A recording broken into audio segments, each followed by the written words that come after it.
ኢንዱስትሪ 4.0 ከዚህ ቀደም ስለ ኢንዱስትሪ የነበረን ምልከታ ሼክ ያደረገ ነው፣ የነቀነቀ ነው። ኢንዱስትሪ ማለት ጭስና ብረት ብቻ አይደለም።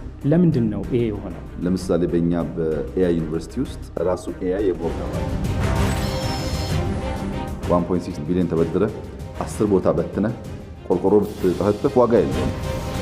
እርስዎ የሚመሩት መንግስት ያለፉትን ጉድለቶች በምን አይነት መንገድ ነው እየተሸፈኑ እየተሞሉ ያሉት? ኢህአዴግም ይስራው፣ ደርግም ይስራው፣ ሥላሴም ይስሩት፣ ሌላም ይስራው ለሀገር ጠቃሚ ከሆነ መቀጠል አለበት።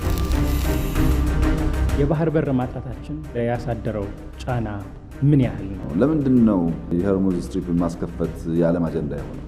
ከኛ በላይ ለማን አጀንዳ የሆነው?